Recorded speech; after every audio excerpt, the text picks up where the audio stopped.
Hola a todos, reciban un cordial saludo y permítanme iniciar esta presentación con la lectura de esta frase de Peter Drucker que dice: la mejor organización no asegura los resultados, pero una estructura equivocada sería garantía de fracaso. Esta frase nos va a acompañar a lo largo de esta presentación en vista de la importancia que tiene la estructura dentro de las organizaciones para el logro de sus objetivos. Mi nombre es Elsie Contreras, estudiante de la licenciatura en Psicología en la Universidad de los Andes. Esta presentación se enmarca en la asignatura de Psicología Organizacional 2 a cargo del profesor Fran Rivas y tiene como objetivo exponer un análisis profundo y crítico sobre la evolución del pensamiento organizacional. Conectaremos las teorías fundamentales de la organización con los desafíos contemporáneos guiadas por estos tres pilares conceptuales. El primer pilar tiene que ver con la transición de la concepción de organización tradicional, esta organización que es mecanicista, rígida, que no permite cambios, y la organización moderna, que es mucho más flexible, es humana y que está abierta a la innovación. Ahondando entonces en el análisis crítico y profundo en el que se centra esta presentación, me corresponde hablar de los esfuerzos que han hecho algunos teóricos de los siglos XIX y XX para dar respuesta a la siguiente pregunta: ¿cuál es la forma óptima de organizar el trabajo del hombre para lograr sus objetivos? La evolución del pensamiento organizacional no es más que la historia que se ha venido desarrollando a través de tres grandes movimientos o eras para dar respuesta a esta pregunta. Entonces es obligatorio seguir esta presentación con una rápida mirada a las ideas que a través del tiempo han nutrido el conocimiento y el desarrollo de las organizaciones, entendidas como estructuras sociales que persiguen un fin o un objetivo común. Vamos a comenzar entonces con la era de la eficiencia que va de finales del siglo XIX hasta mediados del siglo XX. Este enfoque inicial veía la organización como una máquina cuyo objetivo era la máxima eficiencia. Buscaba estandarizar procesos, definir jerarquías y optimizar el rendimiento individual de cada trabajador. La atención se centró precisamente en lo que es la estructura y la racionalidad. Esta era se vio representada en primer lugar por la Escuela de la Administración Científica, cuyo representante Frederick Taylor fundamentó su filosofía en cuatro principios básicos.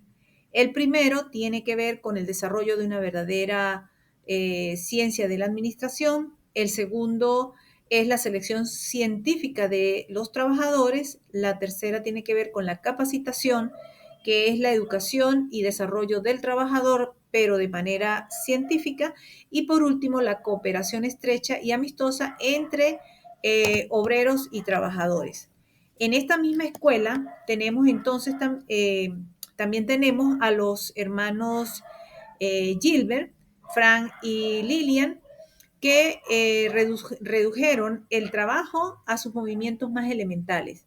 Y por último, Henry Gamm desarrolló un plan salarial que incluía la tarea y una gratificación a los trabajadores que terminaran el trabajo en el tiempo estipulado. En esta era de las escuelas de la eficiencia, pues también tenemos la escuela clásica de la administración, que mientras la administración científica se basaba en el trabajo individual, esta escuela se basa en la organización como un todo. Henry Fayol buscó la división del trabajo en la organización, pero desde la cúspide hacia abajo. Propuso dividir el trabajo o la empresa en 6 funciones básicas: lo que era la producción, las finanzas, la contabilidad, la venta, personal y lo que era seguridad. Y por otro lado, tenemos el modelo burocrático, que en, en este momento los principios clásicos se volvieron insuficientes para administrar las organizaciones que ya eran muy grandes o que eran demasiado complejas. Su máximo representante, Max Weber, concibió la burocracia como una organización racional, como ideal, como de excelencia, y sin tomar en cuenta, por supuesto, lo que eran las personas dentro de su complejidad.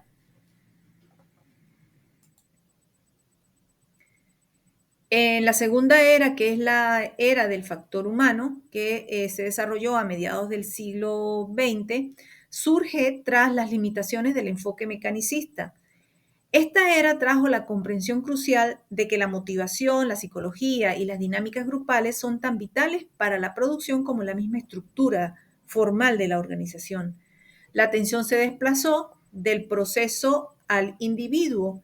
La productividad era vista como resultado de las relaciones sociales y las necesidades psicológicas de los mismos trabajadores.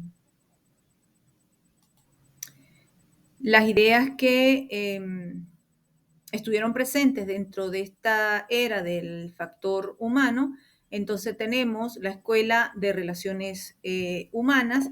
Esta escuela consideraba a las personas como el factor clave para incrementar la eficiencia dentro de las organizaciones, y su mayor representante tenemos entonces a Elton Mayo, quien con sus colaboradores llegaron a la conclusión de que los empleados trabajaban con mayor ahínco, con mayor entusiasmo, si la gerencia se preocupaba por su bienestar y si los supervisores o superiores les prestaban una atención especial. También tenemos entonces la teoría conductual. Esta escuela adopta un enfoque más amplio y liberal, desarrollando modelos de motivación, liderazgo, comunicación, el raciocinio y, por último, la toma de decisiones. En esta teoría conductual, entonces tenemos a dos representantes importantes, como es Abraham Maslow, quien trabajó con la teoría de la motivación humana, aportando el concepto de la jerarquía de las necesidades y la superación personal. Y por el otro lado tenemos a Douglas MacGregor con sus teorías de X y Y, que llamó la atención sobre el contraste filosófico existente entre las teorías, promoviendo una visión mucho más positiva hacia el trabajador. Y por último, entonces tenemos la era de la complejidad, que se desarrolla a finales del siglo XX hasta nuestros días, ¿verdad? Hasta la actualidad, donde se reconoce que la organización no es una máquina, ni tampoco es una simple colección de personas, sino es un sistema abierto que interactúa dinámicamente con el entorno, que tiene características inestables. En esta era de la complejidad, entonces aparecen lo que son las teorías de los sistemas. Es un enfoque interdisciplinario que busca guiar la interacción y el desarrollo de las ciencias. Esta teoría revolucionó la administración y cambió la perspectiva del estudio de las organizaciones como tal. El entorno externo se convirtió en el elemento básico que había que tomar en cuenta en su formato y el comportamiento organizacional. Su máximo representante fue Ludwig von Bertalanffy, quien incorporó la idea de que la organización es un sistema abierto que interactúa con el entorno, formando dos subsistemas. El subsistema técnico, que tiene que ver con las tareas, instalaciones, todo lo que son los equipos e instrumentos e incluso las técnicas de operación. Y el subsistema social, que tiene que ver con todo lo que es el personal, las personas que trabajan dentro de la organización, las características generales de las mismas y lo que son, corresponde también a las relaciones sociales. Y por el otro lado tenemos las teorías de las contingencias, que esta teoría dividió, su principal aporte fue la división en las organizaciones. Burns y Stoker, mediante sus estudios, dividieron las organizaciones en mecanicistas, que son aquellas que se comportan en entornos estables y permanentes, y las organizaciones orgánicas que se mueven dentro de los entornos de cambio e innovación.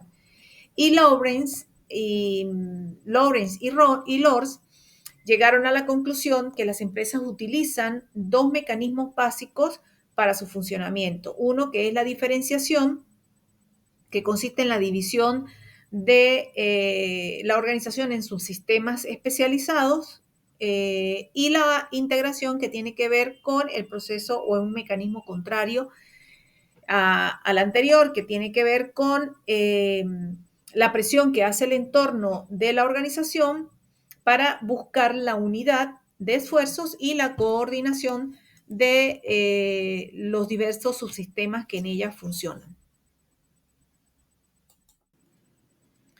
Ahora bien, abordando los pilares que al inicio se mencionaron, el primer pilar tiene que ver con la transición de la concepción organizacional tradicional a la moderna. Esta se da en dos momentos clave, marcados por la superación de limitaciones en las teorías anteriores. La idea central es el cambio de ver a la organización como un sistema tradicional y predecible, que es un sistema cerrado, a uno moderno, complejo y capaz de responder a contingencias, es decir, a un sistema abierto. El primer momento en que se da esta transición tiene que ver con la crítica a la racionalidad extrema, es decir, del enfoque tradicional al de factor humano. En este caso, las teorías de la administración científica, la clásica y la burocrática, liderados por Taylor, Weber y Fayol, fallaron al considerar al humano como solo un recurso técnico o mecánico.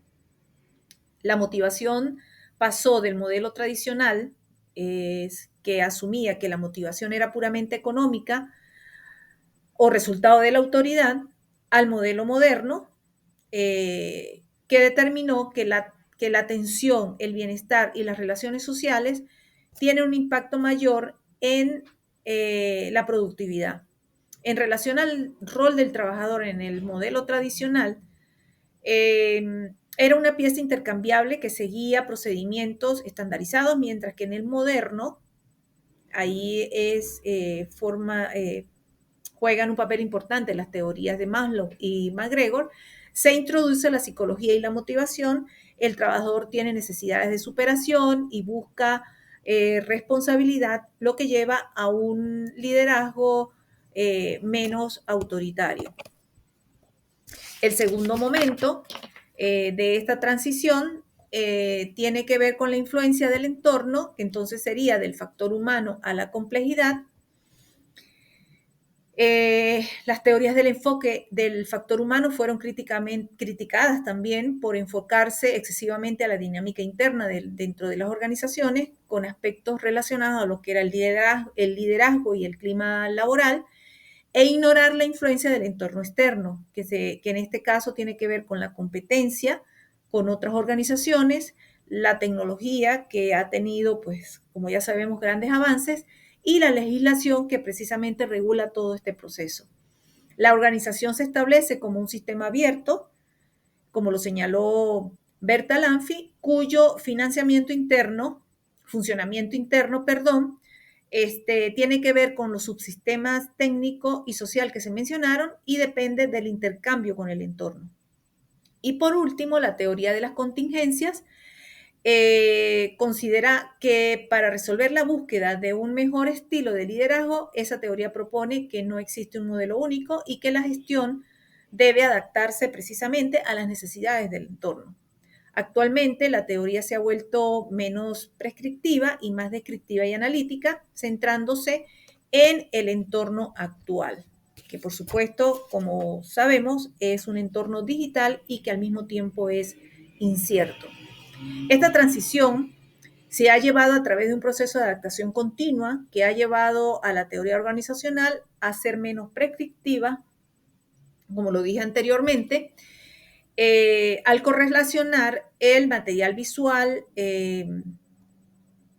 de las lecturas y de los videos que fueron proporcionados precisamente para este análisis, es importante destacar que se centran en la naturaleza del entorno actual, que es el que se mencionó, que es un entorno digital y que es algo impredecible.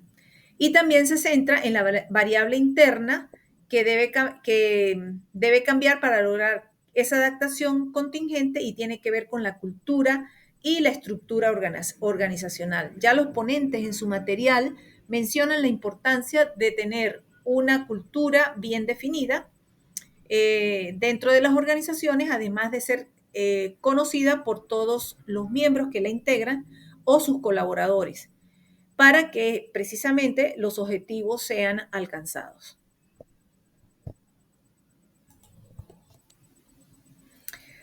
Continuando con el análisis crítico, debemos abordar el segundo pilar en relación a la transversalidad de los estudios de trabajo, es decir, cómo los análisis del trabajo y del trabajador ha estado presente en las distintas teorías organizacionales. El modelo tradicional en la era de la eficiencia, esta era conceptualizó al trabajador como una extensión predecible de la máquina para alcanzar la máxima productividad mediante la racionalización física y el control estricto de las actividades. En la administración científica, el núcleo central del trabajador se enfocó en la estandarización y en el estudio de tiempo y movimiento para descomponer las actividades en sus movimientos básicos y simplificar de esta manera los procesos. En relación al trabajador, este debía ser seleccionado y entrenado científicamente para establecer una coordinación con la tarea estandarizada. Y su remuneración estaba ligada precisamente al rendimiento. En el modelo burocrático, el trabajo se centró en el orden y la estructura, mientras que el trabajador valoraba su lugar en la cadena de mando. Se exigía un comportamiento impersonal sin tomar en cuenta lo que eran las emociones y las relaciones interpersonales y había un limitado, o sea, era limitado el cumplimiento estricto de normas y la obediencia era netamente jerárquica. Por otro lado, entonces tenemos el modelo psicosocial de la era del factor humano. El análisis se desplazó de lo físico a lo psicosocial y el trabajador dejó de ser un simple ejecutor para ser visto como un individuo con necesidades emocionales y sociales. El análisis profundo del trabajador influyó en los sistemas de incentivos, desarrollo de carrera, estilo de liderazgo y el diseño de trabajo, pasando del control estricto a una autonomía bastante aceptable. El modelo adaptativo en la era de la complejidad, el análisis se centra en la adaptabilidad del trabajador a un entorno meramente cambiante. Se analizan en función de su capacidad para adaptarse al entorno y contribuir a la estrategia global. El trabajador también es parte del subsistema social que debe interactuar coherentemente, como habíamos dicho, con el subsistema técnico. Es decir, que de alguna manera se exige que el trabajador combine la estabilidad de estos ambientes mecanicistas que tienen cierta estabilidad con los ambientes orgánicos que permiten una flexibilidad bien importante, demandando también capacidades innovadoras. Y por último, los estudios de trabajo en la era digital se enfocan en la transversalidad de la cultura y la ética, y el trabajador debe ser capaz de ser transformacional, capaz de aprender rápido y tomar decisiones, moviéndose del trabajo de ejecución a un trabajo mucho más estratégico, aspectos que fueron mencionados de manera muy acertada de la ponencia o en la presentación de la doctora Camacaro. Y para terminar, presento el análisis en relación al tercer pilar, que tiene que ver con la dialéctica del ser humano frente a las estructuras organizacionales, esa tensión que existe entre la identidad individual y las demandas de las organizaciones. En la era tradicional, que es la era de la eficiencia, la estructura fue diseñada para eliminar la identidad individual y la capacidad de juicio personal, buscando garantizar la predictibilidad y la eficiencia. En el modelo burocrático se exige la impersonalidad. El trabajador debe actuar como parte ocupante únicamente del cargo, no como un ser humano con sentimientos. La identidad se reduce a la habilidad física. El individuo es un receptor de incentivos económicos y su creatividad está totalmente subordinada. Según Arteaga, en 2009, en su artículo Pensamiento Organizacional, habla de esta era tradicional y dice que la estrategia era una cultura organizacional orientada hacia el pasado y a la conservación de tradiciones, donde las personas eran consideradas recursos de la producción juntamente con la tierra, el capital y el trabajo, aspectos que fueron cambiando en la era posterior. En el factor humano se reconoce que la identidad individual no puede ser eliminada y es vital para la productividad. La atención pasa de la supresión a la negociación. En los experimentos de Hunter se demuestra que la identidad se ejerce a través de las dinámicas grupales y la necesidad de pertenencia y atención gerencial. El individuo busca la autorrealización, que entonces allí entra la teoría de Maslow, y demanda más que un simple salario. Además, la organización debe alinear sus demandas, ofrecer autonomía y responsabilidad con el deseo de crecimiento de la identidad. La estructura debe acomodar las necesidades psicológicas del ser humano para obtener su colaboración, pero esta que sea de una manera voluntaria y no bajo un estricto cumplimiento de normas y preceptos, ¿no? En la era ya de la complejidad, la atención ya no solo se negocia, sino que se busca la interrelación de la identidad individual con la estructura para la supervivencia de la misma organización. En este caso, el individuo es el principal activo, así lo menciona Arteaga en su artículo, y la estructura demanda que el individuo utilice activamente su juicio, su creatividad y su innovación.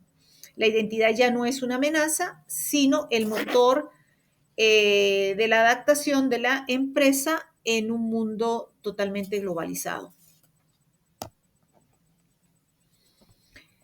La doctora Camacaro, el profesor Snars y el profesor Fran Rivas hacen mención de la importancia del ser humano en las organizaciones en cada una de sus presentaciones. En la gestión moderna exige que la cultura sea el puente para que él internalice la visión y se alinee a ella.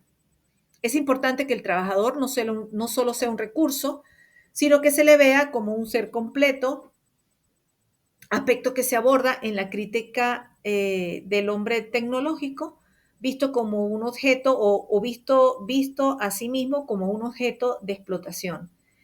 La evolución muestra un tránsito de la alineación, en este caso de la máquina, a la integración que sería como una organización vista desde el todo, como un organismo, y quizás más allá, puesto que estamos viendo los acelerados avances científicos de las teorías cuánticas que ya están presentes en las organizaciones.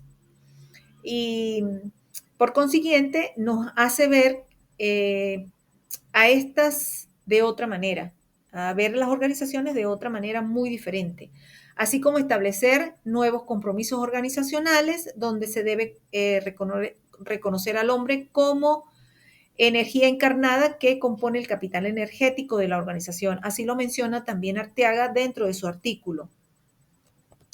Y dentro de las ideas planteadas por Arteaga, dentro también dentro de las ideas planteadas por este autor en su artículo, es importante que se establezca la elaboración de estrategias consistentes para atraer, desarrollar y retener talentos adecuados para sostener a las empresas o a las organizaciones de una manera competitiva. Además, y para ya concluir, la gestión moderna exige que la organización sea un organismo que alinee la ética y la cultura con las demandas externas, garantizando que el individuo no solo sea un medio, sino que sea un recurso estratégico. Así doy por terminada mi participación. Muchas gracias por la atención que ustedes presten a la misma y estaré atenta a sus comentarios en el foro.